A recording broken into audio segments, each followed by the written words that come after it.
Net भी ऐसा पूरा सूरा है लगता है। अच्छा जी, हम इनको स्टेप बाय स्टेप देखते जाते हैं। सबसे पहला क्वेश्चन है, he is quick in mathematics. ठीक है। तो ये जो preposition है इनको तो आपने वैसे ही मतलब रट्टा लगाना है कि अगर कोई सब्जेक्ट मिसाल के तौर पे किसी भी सब्जेक्ट में अगर बात करनी हो कि वो उसमें महारत रखता है, ठीक है, बड़ा तेज है, तो फिर आप क्विक के साथ इन लगाओगे। ये चीज़ें ये है कि आप जब ये पढ़ते रहते हो तो फिर आपको इन्हीं को याद रखना पड़ता है कि हाँ भाई हमने ये पढ़ा था तो इसके साथ ये लगाना है। अदरवाइज अगर आप सारे उसकी प्रपोजिशन फ्रेज अगर तैयार करना शुरू कर दो कि कोई की एट क्या होता है, कोई कौन क्या होता है, ठीक है जी, फिर वो ज्यादा कॉम्प्लेक्स हो जाएगा क्योंकि मोस्टली क्या होते हैं, रिपीट होते हैं। चुनाचा जो एमसीक्यूज आया हुआ है वो आपने एज सच तैयार कर लेना है। मेरी आवाज क्लियर आ रही है दोनों को? जी सर, आ रही है। अच्छा, असद को क्यों नहीं आ रही? अच्छा, नेक्स्ट क्वेश्चन है, identify the question tag he don't want to leave early but they. अच्छा, अब इसको ध्यान से समझें। पहली बात तो इसमें दो सेंटेंसेस हैं, ठीक है। एक दो क्लॉजेज होती है ना, एक इंडिपेंडेंट क्लॉज होती है, एक डिपेंडेंट क्लॉज होती है। He don't want to leave early. अच्छा, दूसरी जो इंडिपेंडेंट क्लॉज है वो बट से स्टार्ट होती है। अब बट का मतलब ये है कि फिक्रे के नेक्स्ट में कोई ओपोजिट बात करने वाला है, पहली बात तो ये समझ लें। अच्छा, एक चीज आपने ध्यान से ये समझनी है कि हमारे जो फर्स्ट क्लॉज है ना, independent, he do not want, इसका मतलब क्या हुआ कि ये प्रेजेंट में है। अब जब फिक्रे की पहली क्लॉज प्रेजेंट में है और वो भी प्रेजेंट इंडेफिनिट, तो इसका मतलब ये हुआ कि नेक्स्ट क्लॉज भी प्रेजेंट में होगी। ठीक है, अब आप अपने ऑप्शन में देखें, यहाँ पर आ रहा है हैड, तो ये तो हो नहीं सकता, ये तो पास्ट है ना। तो हैव, डू या डज में से कोई होगा, पहली बात तो ये समझ आ गई।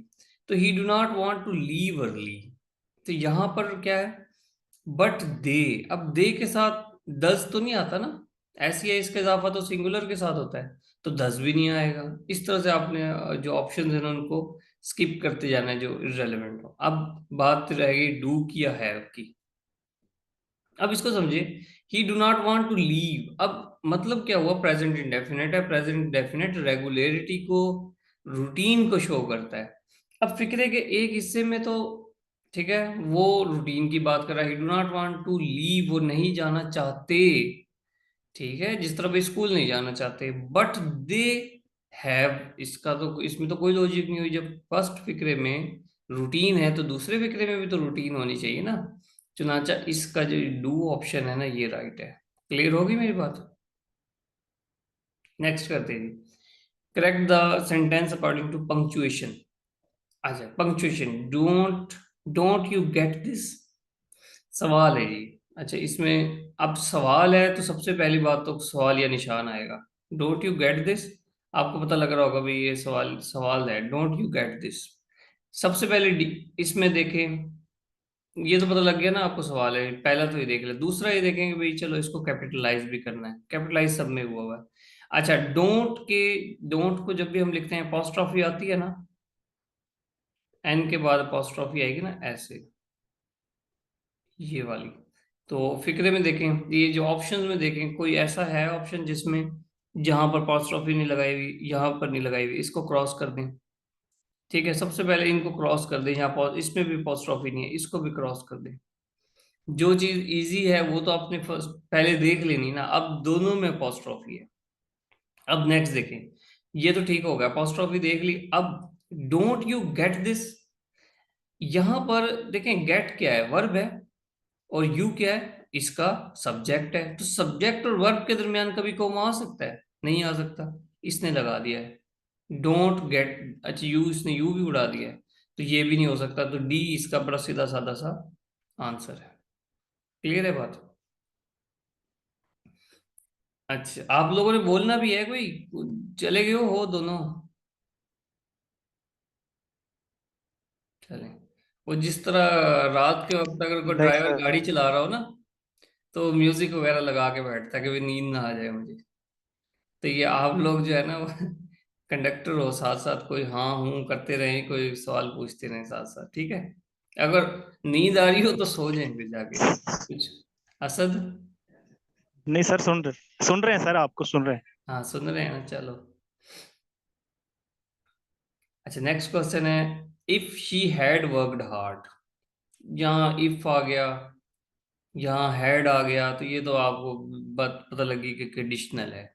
अब जहां पर हेड आ जाए, आपको जैसे पता लगा कंडीशनल है, आपने हेड देखा, आप हेड देखते गए वुड हैव, हेड देखते ही, ठीक है ना, आप कम्पिटिटिव एग्जाम है ना, आपने टाइम भी बचाना है, टाइम आपका ज्यादा लगेगा मैथमेटिक्स पे। आपने हेड देखा, इफ देखा, समझ लो कि थर्ड कंडीशनल है, वुड हैव लगाना है आगे। If she had worked hard, she would have passed, ठीक है। तो इसमें भी वैसे पास्ड आना चाहिए, वुड हैव पास्ड, ईडी खा गया ये। अब देखें, कहीं वुड हैव है, will have passed, have been passed, would have passed.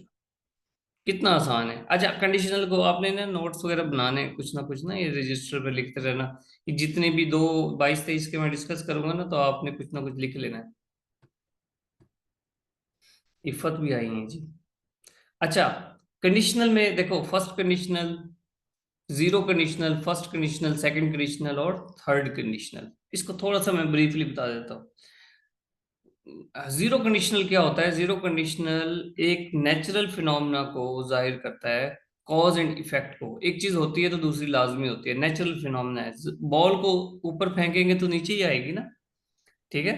तो ये एक natural phenomena, cause and effect, her cause का एक इफेक्ट होता है। तो वो ये ज्यादातर उसमें प्रेजेंट में ही होती हैं, ठीक है ना, बोथ साइड पे प्रेजेंट होता है। और जो फर्स्ट कंडीशनल है, फर्स्ट कंडीशनल में क्या होता है कि डे टू डे कंडीशंस हैं। जिस तरह वो कहते हैं, इफ आई सी हिम, ठीक है। फर्स्ट कंडीशनल में क्या होता है, डे टू डे कंडीशंस होती है। If I see him, I will call you. अगर मैं उसको देखूंगा, आई विल कॉल यू, एक तरफ प्रेजेंट आएगा, एक तरफ फ्यूचर आएगा, एक तरफ प्रेजेंट आएगा, और दोनों को उर्दू में क्या होगा, अगर मैं उसको देखूंगा तो मैं आपको कॉल करूंगा। तो इस तरह से ये आपने थोड़ा थोड़ा लिख लेना है। सेकंड कंडीशनल, ये इम्पॉसिबल पास्ट है, एक इम्पॉसिबल सिचुएशन है, हम उसको अचीव नहीं कर सकते, लेकिन हम एक बात करते हैं कि जिस तरह से I went to London, if I went to London, ठीक है, अगर मैं लंदन जाता, I would visit my uncle. तो मतलब वो अभी नहीं जा सकता, उसके पास पैसे नहीं है, नहीं जा ही नहीं सकता। इसमें क्या होता है कि एक तरफ प्रेजेंट इन पास्ट इंडेफिनिट होता है, दूसरी तरफ वुड का इस्तेमाल होता है। If I went to London, I would meet my uncle, I would see my uncle, I would visit my uncle.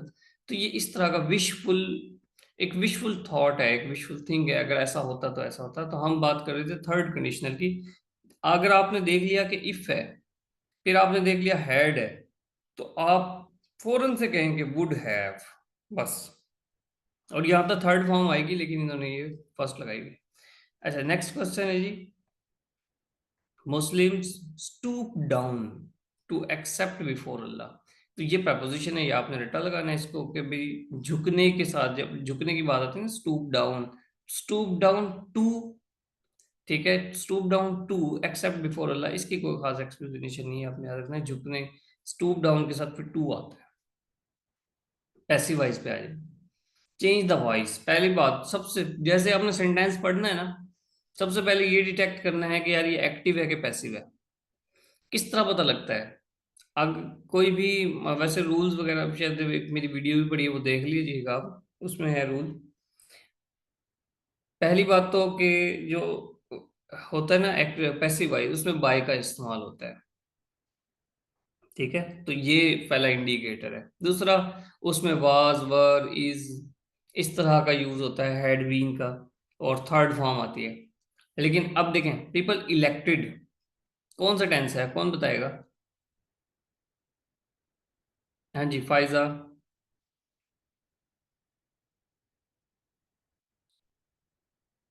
वो बताएगा कौन सा टेंस है? असद, ये वाला। Sir past indefinite. अच्छा जी, पास्ट इंडेफिनिट है, गुड, शाबाश। पास्ट इंडेफिनिट में क्या होता है, second form of verb use होती है एक्टिव वाइज में, और उसके पैसिव वाइज में क्या होता है, वाज का इस्तेमाल होता है, वर्ग का इस्तेमाल होता है। अब यहाँ पर ना थोड़ा सा, अब थोड़ी सी ट्रिक है, इसको चीज को ध्यान से समझना। जिसकी वजह से मैं ये क्लास कर रहा हूँ, वो चीजें आपको थोड़ी सी समझनी है। People elected him mayor. अब पीपल ने इलेक्ट किया मेयर को नहीं, मेयर को नहीं, पीपल इलेक्टेड हिम। इस चीज को थोड़ा आपने ध्यान करना है। जब आप पैसिवाइज बनाओगे तो आपने मेयर को अपना सब्जेक्ट नहीं बनाना, इसमें ऑब्जेक्ट को डिटेक्ट करना है। ऑब्जेक्ट हिम है, him. People elected him, he was elected mayor by people. ठीक है, इस चीज को देखें। आप यूं नहीं कहना कि mayor was elected by people, नहीं, फिक्रे की सेंस चेंज हो जाएगी। वो मेयर इलेक्ट हुआ, पीपल ने उसको मेयर मेयर इलेक्ट किया, ठीक है, नहीं। तो इसमें क्या है कि जो ऑब्जेक्ट है ना वो हिम है, इस चीज को देखना। He was elected mayor by people, देखे कहां पर है, he was elected mayor by the people. बाकी ऑप्शंस देखे, पीपल इलेक्टेड हिम, ये तो हो ही नहीं सकता, इसको काट दें, क्योंकि यहाँ पे सब्जेक्ट सेम सब्जेक्ट है, इधर भी सेम सब्जेक्ट है। अच्छा, इधर देखें, mayor was elected through people, यहाँ चलो थ्रो भी नहीं देखना, आपको मैंने बेसिक चीज बता दी, इसमें तो बाय का इस्तेमाल होना चाहिए। तो ये बड़ा आसान सा आपका आंसर है, ठीक है। अच्छा, नेक्स्ट है जी, बिफोर साइनिंग द कॉन्ट्रैक्ट। अब before signing the contract I should dash the content of agreement to avoid mistake. अब यहाँ पर आपको वर्ड मीनिंग की जरूरत पड़ती है कि आपके कितने हैं ये। जिस तरह है, इसको फ्रेजेस कहते हैं, फ्रेजल वर्ब्स हैं, look through, get through, call out वगैरह वगैरह। तो लुक थ्रो का मतलब होता है थोड़ा सा देख लेना, एटलीस्ट अगर आपको एग्रीमेंट साइन कर रहे हो तो आप कुछ देख तो लो ना।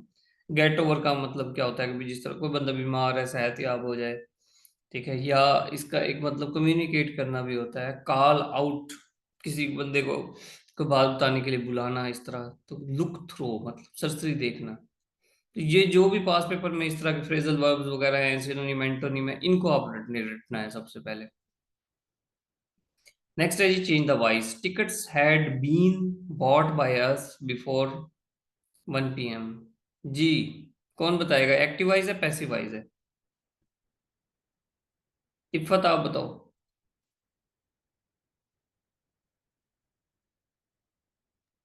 Sir passive voice. हाँ जी, ठीक है, पैसिव वॉइस है। अच्छा, तो अब ये बताएं कि ये किसका पैसिव वॉइस होगा। Tickets had been bought by us, ये तो आपने बता दिया कि पैसिव वॉइस है। सबसे पहले तो ये डिटेक्ट करना है, क्योंकि उसने कहा चेंज द वॉइस, एक्टिव है तो पैसिव करें, पैसिव है तो एक्टिव करें। अब मुझे ये बताएं कि ये एक्टिव किसका होगा। आपका आपको क्वेश्चन का आंसर मिल जाएगा फौरन से। हाँ जी, असद। अस हाँ, बताएं कौन बता रहा है। अस का सर। हम्म, देखें, एक और चीज बताता हूँ, पहले आपने डिटेक्ट सर कर जी ये लिया। देखें, इस बाय से पता लग रहा है, इस बाय से पता लग रहा है ये पैसिव वॉइस है। अच्छा, एक बात। अच्छा, अब देखें ना, ये हैड बीन है, हैड बीन पास्ट है ना, इसका मतलब इसका जो एक्टिव है वो भी पास्ट होगा, होगा कि नहीं होगा? परफेक्ट भी है सर साथ में। हाँ, चलो, परफेक्ट की तो बाद की बात है ना। अगर ये पास्ट में है ना, हेड आ रहा है, तो ये पास्ट का एक्टिव, पैसिव है ये पास्ट का, तो इसका मतलब इसका जो एक्टिव है ना वो भी पास्ट का ही होगा। बताएं, सही कह रहा हूँ गलत? अब ध्यान से देखें। सही कह रहे हैं सर आप। देखा, डी देखें, ऑप्शन डी, ऑप्शन देखें, वी शुड, यहीं रुक जाएं। प्रेजेंट है। अच्छा, हैज बीन, सी देखें, हैज बीन प्रेजेंट है। पहला देखें, वी बाय, मुझे ये बताएं, कौन बताएगा कि ये कौन सा टेंस है, वी बाय। पहली बात तो ये बताए ना, प्रेजेंट है कि पास्ट है, we buy the tickets. Sir present. Present है, कैसे? सर क्योंकि बाय है, फर्स्ट फॉर्म है ना। बाय फर्स्ट फॉर्म है इसलिए। एग्जैक्टली exactly, तो कौन सा टेंस है? सर प्रेजेंट है ये। प्रेजेंट इंडेफिनिट टेंस है। तो वी बाय द टिकट, तो ये भी नहीं हो सकता। तो फिर सेकंड रहा कौन सा ऑप्शन। जी, B, we had bought the tickets.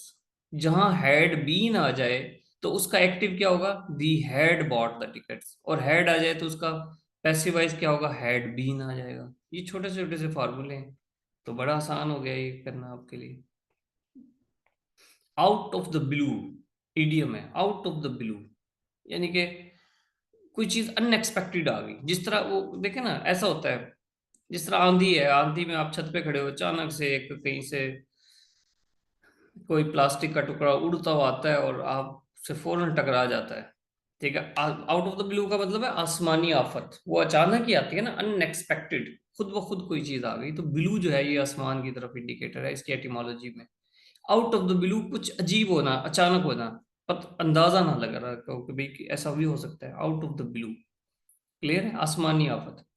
Change the voice, आप बनाओगे ये, कंपनी हैज फायर्ड, ऑप्शंस नहीं देखने, ऑप्शन नहीं देखने, ऐसे बताना, company has fired some workers, बताइए जी क्या होगा।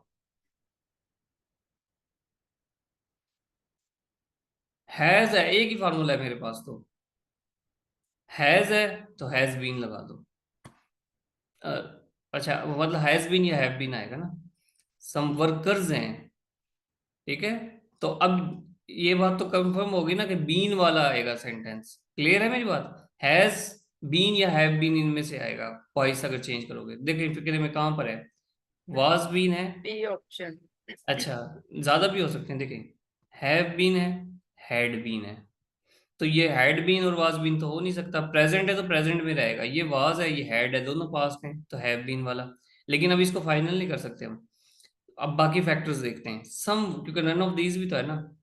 तो यहां से देखेंगे ऑब्जेक्ट क्या है हमारा, सम वर्कर्स, सम वर्कर्स इधर ऑब्जेक्ट आ गया, सम वर्कर्स के साथ क्या आएगा, प्लूरल हैव बीन। फिर थर्ड फॉर्म भी चेक कर लें, फायर्ड बाय द कंपनी, इसका मतलब सेंटेंस का स्ट्रक्चर ठीक है। इसको डन करें। हाँ भाई, इजी लग रहा है ना।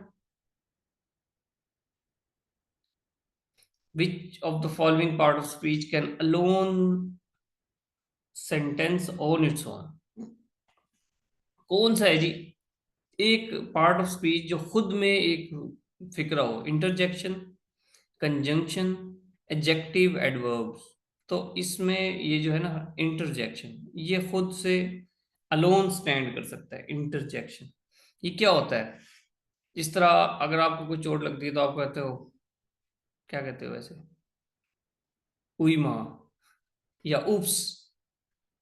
ठीक है, अफसोस होता है तो इंग्लिश में मतलब वो आलस कहते हैं। ठीक है, आप मतलब हमारे यहाँ क्या कहते हैं, ओ मैं मर गई, मतलब ये तो मतलब ये तो ज्यादा सारे फिक्रे हो गए ना इंटरजेक्शन में। अगर कोई जिस तरह वो एक कुमकुम ड्रामे में आता था, तो मुझे भी अक्सर चोट लगती तो मैं क्या कहता हूँ, आउच, आउच। तो ये को बचपन में कहीं सुना था कुमकुम ड्रामे में, अब वाकई चोट लगती है तो ऐसे आउच की आवाज आती है। तो वो क्या है, बेसिकली ये इंटरजेक्शन है। तो आउच या उप्स, आप खुश हो तो ये किसी की तारीफ करने, फैंटास्टिक इंटरजेक्शन है जिसमें आप रिप्रेजेंट कर देते हो कंप्लीट बात को। तो ये वो पार्ट ऑफ स्पीच है जो अलोन स्टैंड कर सकता है। कंजंक्शन, एडवर्ब्स, ये चीज फिक्रे, पूरे फिक्रे को डिस्क्राइब नहीं कर रहे होते। ठीक है, और इनके आगे फिर वो साइन ऑफ एक्सक्लेमेशन भी लगता है, इसका मतलब इसको बाकी सेंटेंस से हमने जुदा भी कर दिया है। Which one is not an open class part of speech, देखें कितनी इन डेप्थ सर एक उसमें। बात बता दें सर। जी, सर अगर इंटरजेक्शन अगर इस तरह आता है कि किसी पैसिव वॉइस फिक्रे में, तो मतलब सॉरी डायरेक्ट इनडायरेक्ट में आता है, तो वो ये ऐसे का ऐसे ही आएगा या इसको हम कन्वर्ट करके लिखेंगे जैसे बाकियों को लिख। वो आगे आएगा ना कोई, फिर हम देख लेंगे, आएंगे ना डायरेक्ट इनडायरेक्ट, कोई ना कोई आ जाएगा। वो फिर सिचुएशन बेस आपको बता दूंगा ना। ठीक है, वो उसमें आप जरूरी नहीं है कि ऐसे कैसे नहीं लिखते, आप उसको बता देते हो, ही एक्सक्लेम्ड, ठीक है, सॉरोफुली, ही एक्सक्लेम्ड सॉरोफुली, जिस तरह हो गया था ना आलस, दुखी है, तो फिर आपने आलस नहीं कहना, ही एक्सक्लेम्ड सॉरोफुली, आलस। ठीक है, अच्छा जी, open class part of speech क्या है। Open class part of speech का मतलब है कि ऐसी पार्ट ऑफ स्पीच जिसमें वर्ड्स की एडिशन होती रहे, वर्ड्स की एडिशन होती रहे। देखें नाउन, दुनिया के अंदर नाउन बढ़ रहे हैं कि नहीं बढ़ रहे? आज से पहले, आज से कुछ अरसा पहले हवाई जहाज नहीं थे, एरोप्लेन नहीं थे। ठीक है, कुछ दहाइयों पहले, सदी पहले एरोप्लेन नहीं थे ना। अब है तो नाउन बढ़ गया। ठीक है, बहुत सारे प्लैनेट्स डिस्कवर नहीं हो रहे। हमने सीरियस सन के बारे में पढ़ा ना, स्टार के बारे में पढ़ा, वो कुछ अर्से पहले नहीं था, तो नाउन प्रोड्यूस हो गया। एडजेक्टिव्स, सिफात, बहुत सारी कुछ एडजेक्टिव्स हैं, वर्ब्स हैं, ये क्या हो रहे हैं, इंग्लिश की डिक्शनरी में इनके एडिशन हो रहे हैं, बढ़ रहे हैं, इनको लफ्ज पैदा हो रहे हैं। जिस तरह से एक मिसाल को देता हूँ, आपने एक वर्ड पढ़ा होगा ना, बारबैरिक। बारबैरिक का क्या मतलब है? वहशी। ठीक है, बारबैरिक कहाँ से आया ये वर्ड? आपको मैंने बताया बारबेरियन हुआ से जी। है। हाँ जी, कहाँ से आया? आपको मैंने पढ़ाया था, जब मैंने नॉर्थ अफ्रीका पढ़ाया था, तो नॉर्थ अफ्रीका में बताया था कि जो तारिक बिन ज़ियाद थे, ये बारबैरिक नस्ल के थे, बर्बरी, बर्बरी नस्ल के लोग थे। तो ये बर्बरी नस्ल के लोग बड़े फाइटर थे, जिसको इंग्लिश ने अपने अंदर इंक्लूड करके कह दिया कि जनाब ये बारबैरिक है। ठीक है, आपने एक लफ्ज सुना होगा, मैं बड़ा बोर हो रहा हूँ। क्या मतलब? या उर्दू में है ना, मैं बोर हो रहा हूँ। बताएं, क्या ये उर्दू का लफ्ज है? ये इंग्लिश का लफ्ज है, उर्दू के अंदर ये समा गया है। उस बोर से फिर हमने बोरियत भी बना लिया है। तो इस तरह क्या होता है कि अल्फाज की एडिशन होती रहती है जुबान के अंदर। लेकिन इसमें एक प्रोनाउन ऐसा है जिसमें कोई नहीं, ही शी इट आई हुई दे यू, इसमें कोई इजाफा होना है, इसमें कोई तब्दीली आनी है नहीं। तो ये प्रोनाउन ओपन क्लास नहीं है, बाकी सारे ओपन क्लास हैं। चलिए नेक्स्ट, एंटोनिम ऑफ पाल्ट्री, PALTRY, पाल्ट्री। पाल्ट्री का मतलब होता है थोड़ा सा। ठीक है, पाल्ट्री मतलब थोड़ा सा, इंपॉर्टेंटली नहीं हो सकता, इनसिग्निफिकेंट, ये इसका सिनोनिम है। फुली छोड़ दें इसको, सिग्निफिकेंटली। पाल्ट्री मतलब ना होने के बराबर, सिग्निफिकेंटली जिसकी कोई वर्थ है, जिसकी कोई इंपॉर्टेंस है, सिग्निफिकेंटली यानी कि उसका कोई वजूद है एक्चुअल में, तो ये इसका एंटोनिम बन जाएगा। अच्छा जी, एनोमेलस। एनोमेलस, मेलस कहते हैं, जो इसकी एटिमोलॉजी है ना, एन मतलब एब्सेंट, मेलस मतलब शेप, जिसकी कोई शेप ना हो, जिसकी कोई शक्ल ना हो। ठीक है, तो उसका ऑपोजिट बताना है, जिसकी कोई शक्ल ना हो, तो वो क्या होगा? अनयूजुअल, आम नहीं है, इरेगुलर, इसकी कोई शक्ल नहीं है, स्ट्रेंज, अजीब, ये तीनों इसके सिनोनिम्स हैं। तो यूजुअल इसका एंटोनिम बन गया। Which of the word correct given the given statement? He has 10 heads of cattle. अच्छा जी, he has 10 heads of cattle, ये बात ठीक है कि उसके पास 10 मवेशी थे, इंग्लिश में ऐसा एक्सप्रेशन है। अब हम देखते हैं ये क्या ऑप्शन है, हेड्स, HED, हेड, ये कोई वर्ड ही नहीं है। कैटल को सेटल बना दिया, कोई नहीं है, ये पागल, पागलों की तरह से चवल मारी है वैसे इस क्वेश्चन को देखे। He has 10 of head, he has been, ये तो कोई बात ना हुई, क्योंकि देखें ये स्टैटिक, यहाँ पर ये जो हैज है ना, ये एज अ मेन वर्ब काम कर रहा है। ठीक है, एज अ मेन वर्ब काम कर रहा है, तो मेन वर्ब यानी कि इसको स्टैटिक भी कहते हैं, इनको कहते हैं हम स्टैटिक वर्ब्स। स्टैटिक वर्ब का कभी भी पैसिव वाइज नहीं बनता, तो ये यहाँ पर हैज बीन का यूज इस कभी भी नहीं हो सकता। तो वो तो फॉर्म आएगी, यहाँ as a static verb, as a main verb इसका हैज बीन तो हो ही नहीं सकता। He has 10 heads of cattle, बस ठीक है, तो हम इसको क्या कहेंगे? None of these. शायद कोई इंप्रूवमेंट होनी भी हो, लेकिन नन इसमें लिखा हुआ कि नो इंप्रूवमेंट की जरूरत है। क्लियर होगी मेरी बात? जी, चले आगे। जी सर। देख लें कितनी मुश्किल इंग्लिश आई हुई है, लेकिन अगर आपको लॉजिक्स पता लग गई तो इंशाल्लाह आप कर जाओगे अच्छी तरह। She had acted dash, she was dismissed immediately. ध्यान से बात को समझना, आपने ना इस तरह को लेकर चलना है। She had acted, she had acted dash, she was dismissed immediately. इसका मतलब ये हुआ, इसका मतलब ये हुआ कि उसने कोई ना कोई एक्ट ऐसा किया है जिसकी वजह से वो डिसमिस हुई। क्लियर है मेरी बात? She had acted dash, she was dismissed immediately. अब she had acted more professionally. अब जब प्रोफेशनली एक्ट करेगी तो डिसमिस हो सकती है? नहीं। She had acted as unprofessionally as she was dismissed. इसका एज का इस्तेमाल एज तब आता है जब हम फिक्रे के दोनों तरफ सेम बात कर रहे हो। हम तो एक सिचुएशन बता रहे हैं कि उसने ऐसे एक्ट किया तो वो डिसमिस हो गई, तो ये तो बात बनेगी नहीं यार। She had acted as unprofessionally as, ये हो सकता है she is as intelligence as Ali was, हम यूं कह सकते हैं। ठीक है, तो वो अली की इंटेलिजेंस को फर्स्ट पर्सन से जोड़ रहे हैं, तो इस तरह तो हो सकता है, अदरवाइज नहीं। सिमाइल में यूज होता है, आगे आएगा।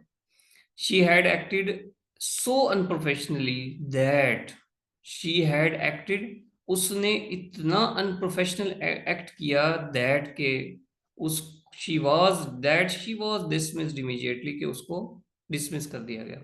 चलें आगे नेक्स्ट देखते हैं। शी हैड एक्टेड अनप्रोफेशनली दो। दो जो है ना, ये इसका मतलब ये होता है, हम किसी बात को इन्वर्स कर रहे हैं तब हम दो लगाते हैं। ठीक है, अगर देखा जाए तो ये ऑप्शंस बड़े बच्चों वाले हैं। ठीक है, बहुत बच्चों वाले ऑप्शंस हैं। अगर आपको इन चीज़ों की समझ हो, ट्रांजिशंस की, इंटरजेक्शंस की, कंजंक्शंस की, अगर आपको समझ हो तो आपको पता, साफ पता लगेगा कि क्या बात करना चाह रहा है। तो आपने, अब मैंने क्या कहा, दो कब होती है? कि जब हम कोई रिवर्स बात कर रहे हो, पीछे कोई और बात की हो, आगे कोई और बात की हो, तब हम करते हैं। एज और एज का इस्तेमाल कब करते हैं? जब सेम बात कर रहे हो। तो ये हम सेम तो नहीं कर रहे, हम तो एक सिचुएशन बता रहे हैं। तो यहाँ पर ये जो सी ऑप्शन है ये ठीक है। क्लियर है? This room is not big dash for both of us to study our lesson. अच्छा, this room is not big at all. अच्छा जी, सॉरी, इसको एट ऑल है, एनफ है, मच है। मच तो हो नहीं सकता, मच तो आती है क्वांटिटी के लिए, इसको छोड़ दें। अच्छा जी, much enough.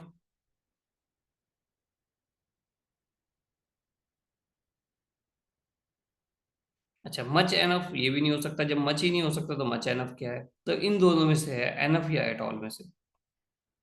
This room is not big at all for both of अस।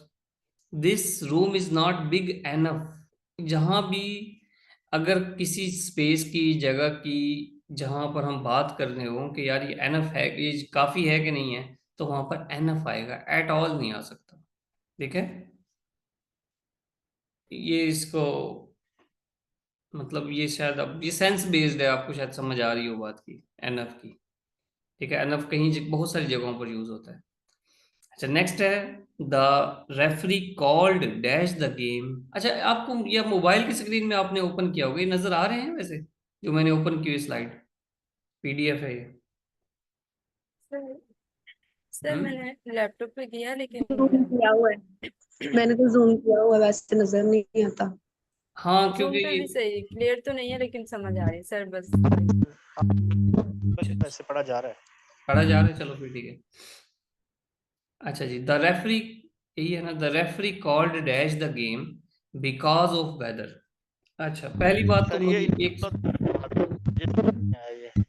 जी जी, क्या कह रहे हो असद? सर ये दोबारा बता दे ना, प्रीवियस वाला, इनफ ये वाला जो है, रेफरी से वाला, ये समझ नहीं आया। देखें, the this room is not big dash for both of अस। वो कहना चाह रहा है कि ये इतना बड़ा कमरा नहीं है। ठीक है, इतना बड़ा कमरा नहीं है कि हम स्टडी कर सकें। तो अब हमने ये देखना है कि यार ये बिग जो है ना, उसके बाद कौन क्या आ सकता है, एडजेक्टिव क्या आएगा इसमें।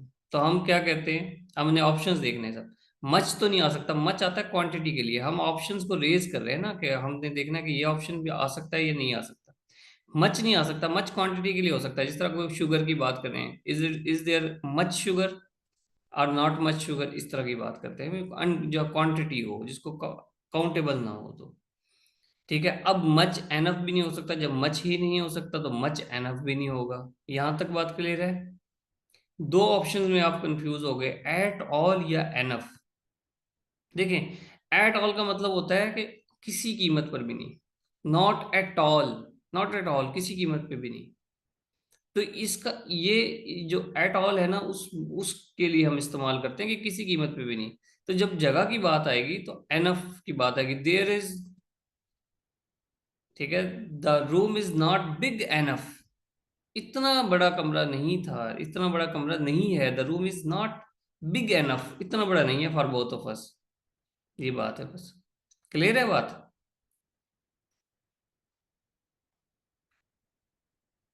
आगे चलें। अच्छा जी, the referee called dash the game because of weather. आपने ना क्वेश्चन को बिल्कुल तसल्ली से पढ़ना है, फौरन से ऑप्शंस देखने की तरफ नहीं भागना, काफी टाइम टाइम होता है, ठीक है। The referee called dash the game because of weather, इसका मतलब देखें गेम चल रही है और वेदर खराब हो गया, साफ सी बात है, ये तो समझ आ गया ना, कोई गेम चल रही है और वेदर खराब हो गया, तो मतलब क्या हुआ कि कॉल के साथ कोई ऐसा, ठीक है, preposition आएगी कि वो गेम को रोक रहा है। The referee call about, in, of, against. हाँ जी,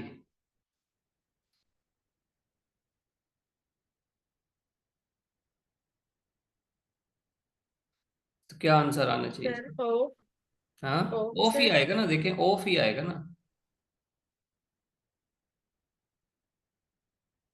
अब इसमें मतलब अगर बाकी देख लो तो कॉल अबाउट क्या है, कॉल इन क्या है, तो ये आप अपनी स्टडी के दौरान वैसे इसको देखते रहना। जिस तरह कॉल अबाउट का मतलब होता है किसी को मतलब फोन पर करना, बार बार बात करके बुलाना, कॉल अबाउट का मतलब ये होता है। ठीक है, कॉल इन का मतलब क्या होता है, किसी को कोई रिक्वायर करना, किसी जैसे पैसे वगैरह मांगना, किसी से को बुला के कहो यार मेरे पेमेंट वगैरह दी थी, लोन दिया था तो वो आप वापस दें, इस तरह के मीनिंग होते हैं। तो कॉल ऑफ का मतलब, कॉल्ड ऑफ का मतलब होता है कि कैंसिल कर देना किसी चीज को। कोई प्ले होना शुरू हो रहा है, कोई गेम शुरू होने लगी है, उसको कॉल ऑफ कर देना, मतलब कैंसिल कर देना। मीटिंग को कॉल ऑफ कर सकते हैं, ठीक है, कैंसिल कर दी बस। कॉल अगेंस्ट कुछ भी नहीं होता। अच्छा जी, ये क्या है जी, फिरल, FERAL, फिरल, फिरल का मतलब होता है वाइल्ड। फिरल का मतलब होता है, ठीक है, फिरल का मतलब होता है अनडोमेस्टिक। फिरल, वहशी, अनटेम्ड, ठीक है, फेरोशियस, ये सारे इसके तीनों इसके सिनोनिम है। वाइल्ड, ठीक है। अच्छा, अनडोमेस्टिक भी होता है, लेकिन अब डोमेस्टिकेटेड और टेम दोनों इसके एंटोनिम है, लेकिन इसमें जो टेम है ना वो उसके ज्यादा नजदीक है। टेम, फीरल मतलब वैशी, जो पालतू ना हो, वाइल्ड है। तो टेम क्या होता है, पालतू। क्लियर है बात?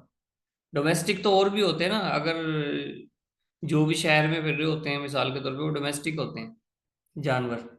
लेकिन एक फॉर एग्जांपल लाइन है, वो फीरल है, वो वहशी है, ठीक है।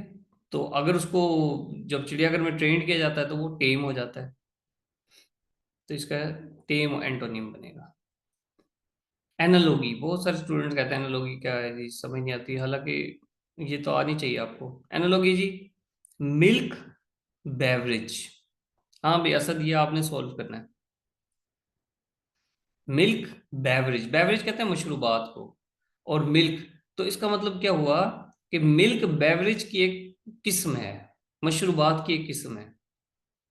तो इंसेक्ट, लोकस्ट, ये नहीं हो सकता, ये क्यों नहीं हो सकता बताएं?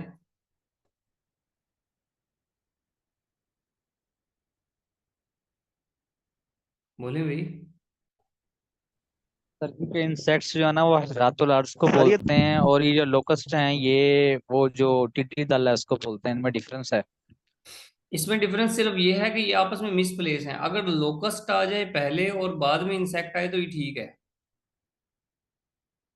ठीक है, क्योंकि लोकस्ट एक इंसेक्ट की किस्म है ना। तो अगर लोकस्ट पहले आ जाता, इंसेक्ट बाद में आ जाता, तो सेम पेयर बनता। मिल्क बेवरेज की एक किस्म है, लोकस्ट सर इंसेक्ट की एक मेरे किस्म है। ख्याल में जी। वेजिटेबल और क्रॉप, वेजिटेबल और क्रॉप ये पेयर डिफरेंट है। सर मेरे वेजिटेबल क्रॉप, असद आपके नेटवर्क ज्यादा खराब है लगता है। वेजिटेबल क्रॉप की कोई किस्म नहीं है। वाटर रिवर, ठीक है डी ये। आएगा। असद आपकी नहीं मुझे डी, आवाज है। सर डी आएगा शायद। बी आएगा जी, बिल्कुल ठीक है। हॉर्स एनिमल की किस्म है। हॉर्स जो है एनिमल की एक किस्म है। मिल्क बेवरेजेस की एक किस्म है, ठीक है, मशरूबात की किस्म है। हॉर्स एनिमल्स की किस्म है, ठीक है। और ये भी ठीक होता अगर लोकस्ट पहले आ जाता तो।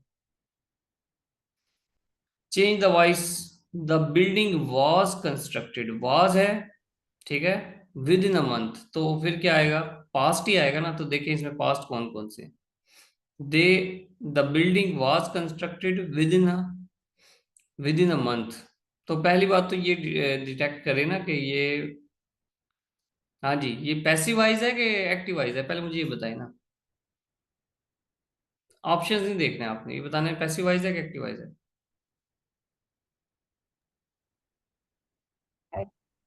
Active sir. हम्म, एक्टिवाइज है। हाँ जी फाइज, आप बताओ क्यों एक्टिवाइज है, कैसे आपको लगा कि एक्टिवाइज है? सर डायरेक्ट बात हो रही है ना, और बाइक करने। नहीं, आपने सेंटेंस को रिवाइज करें, आप टेंसेस को, वाज के साथ आईएनजी वाला वर्ब लगता है एक्टिवाइज में। वाज के साथ आईएनजी वाला वर्ब नहीं लगता। पास्ट कंटिन्यूअस में वाज के साथ आईएनजी वाला वर्ब लगता है ना। सर ये पैसिव फिक्र है। हाँ तो मैं आपको कैसे पैसिव कैसे, बाय तो है नहीं इसमें।